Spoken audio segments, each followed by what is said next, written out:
Hi, I'm Crystal, and today I've got a fun project using letter dies. These are little mini flip books, could be an enclosure in an album or a standalone project, and I've made the end of the page shaped to match the letters that spell out a word. So I think this is a super fun project, and it's so easy to do if you have got any set of letter dies. I started out making some holiday themed versions, and I used a mix of different pattern papers with a contrasting letter, and I went ahead and made 3 of these because I needed 3 contrasting pattern papers. So super fun, super quick project. But here's another take using smaller letters and a longer word. I used a little bit of map paper and some coordinating solid cardstock to make a little flip book that spells out travel.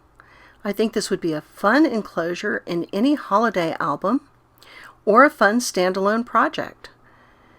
The map paper, I think, adds a special element that really goes along with the word that I've spelled out using the letter dies.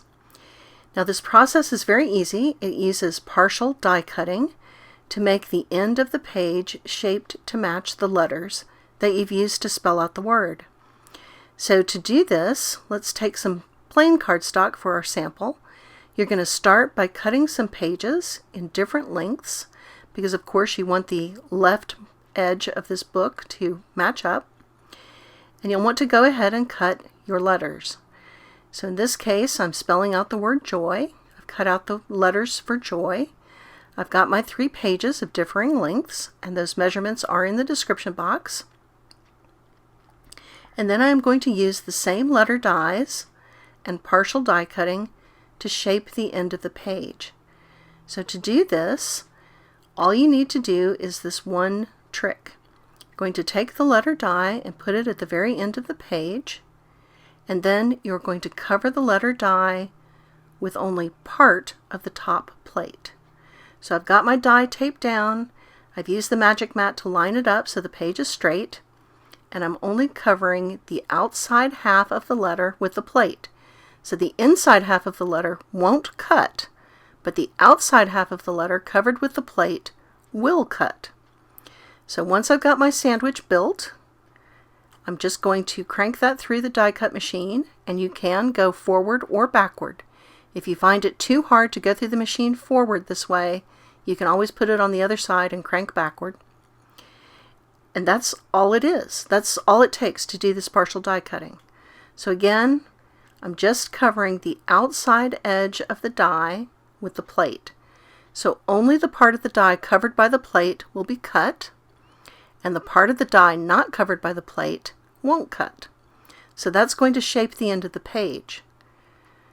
The magic mat is handy here because it's got a grid on it, so I can make sure that my page is actually straight.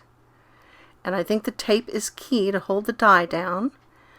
But the trick is really having the die partially covered by the cutting plate.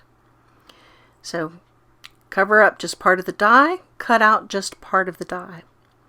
Once I've got the pages cut, I do need to do a little bit of work with my scissors to free that little bit of paper on the end. And I'm going to attach the letter so that the edge of my contrasting letter lines up with that cut that I've made.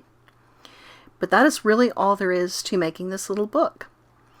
So once I've got all of my gluing done, I am going to clip the pages together, and then I'm going to use my paper trimmer to make sure the pages are all the same length, precisely, on the end that I'm going to put my binder ring through. I didn't get that quite right, even with all the lining up, but I can cheat with my paper trimmer, and then you've got a nice straight book. So I think this is a fun project, so easy to do with impressive results. Hope you'll give it a try. Thanks for joining me today.